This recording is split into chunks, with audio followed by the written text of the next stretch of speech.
Olá, voltamos novamente aqui, tá, para podermos conversar sobre o quarto capítulo, tá? Fazendo um pequeno resumo do quarto capítulo, a tomada de decisão em administração, baseada no livro Administração, Teoria e Prática no Contexto Brasileiro.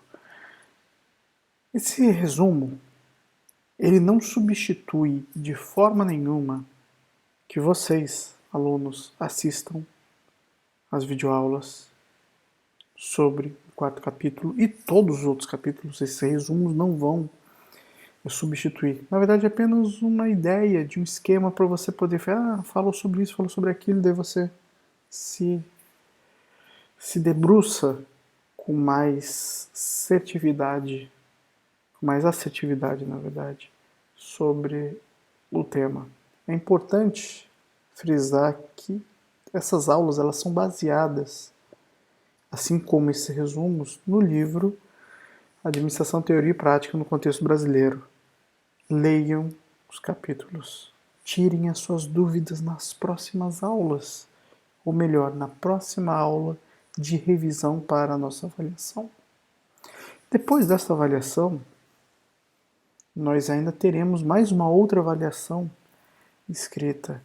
Essa próxima avaliação escrita, ela vai pegar todo o conteúdo, desde o primeiro capítulo novamente até o 12º capítulo do livro.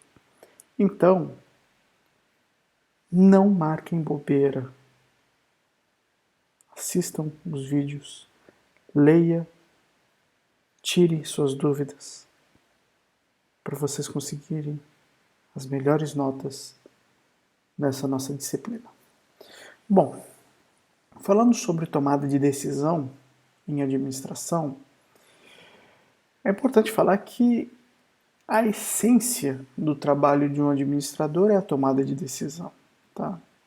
Na prática, nós podemos resumir a atuação de um gestor à tomada de decisão de um conjunto de decisões que permitam que a empresa ou organização atinjam um resultado esperado, tá?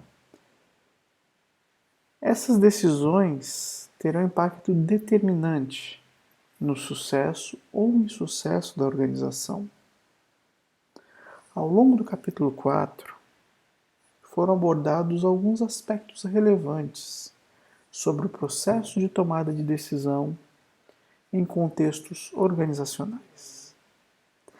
Destaca-se a importância da tomada de decisão para a administração, distinguindo-se dois tipos de decisão: as decisões programadas e não programadas, que diferem em função do risco, da incerteza e da ambiguidade do ambiente. O processo de tomar de decisões foi então decomposto em 6 etapas sequenciais. Primeira etapa, a identificação da situação. A segunda etapa, a análise e o diagnóstico da situação. O terceiro, o desenvolvimento de alternativas. Quarto, a avaliação dessas alternativas desenvolvidas. O quinto, a seleção e implementação de uma possibilidade de ação. E o sexto, e não menos importante, o monitoramento e a retroalimentação, também conhecida como feedback, da decisão tomada. O processo descrito agora pressupõe a racionalidade do tomador de decisão. No entanto, também percebemos que essa racionalidade raramente se verifica na prática. O modelo racional de tomada de decisão explica como o administrador deveria tomar as decisões, não como eles, os administradores, as tomam efetivamente. Na prática, o que acontece é que os administradores procuram tomar as decisões mais racionais possíveis, dentro de um conjunto de restrições de tempo e recursos e de capacidade.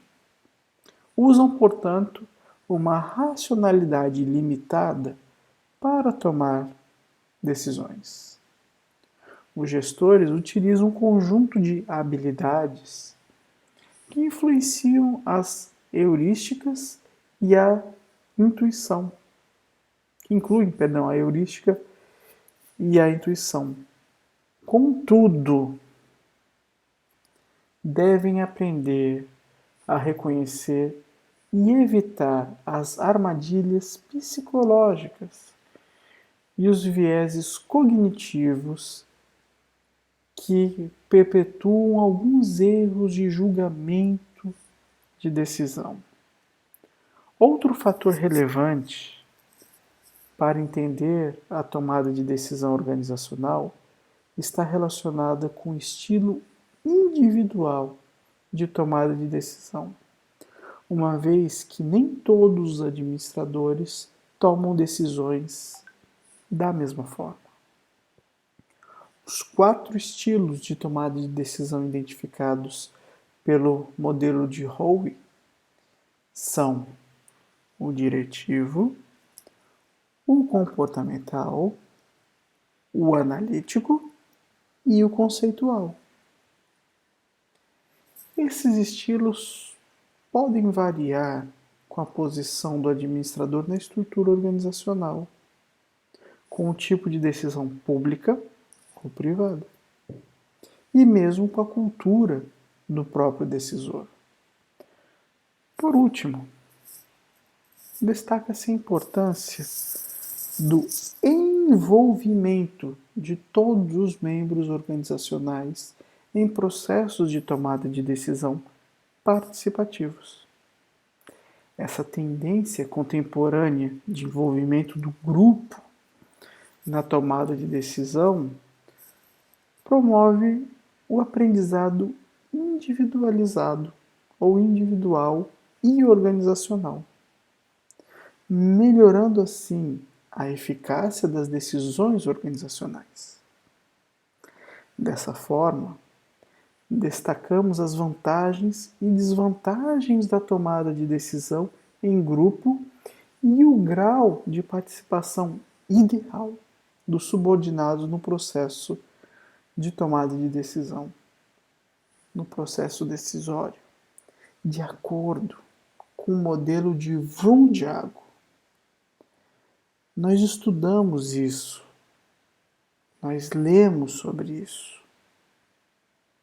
E eu tenho certeza que vocês, fazendo a revisão, assistindo novamente os vídeos, lendo os capítulos do livro, vocês têm condições plenas de conseguirem acertar 100% das questões que nós teremos na nossa avaliação.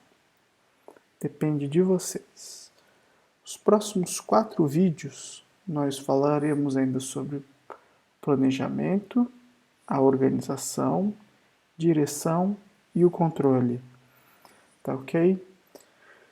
Eu os vejo nos próximos vídeos de revisão. Até mais!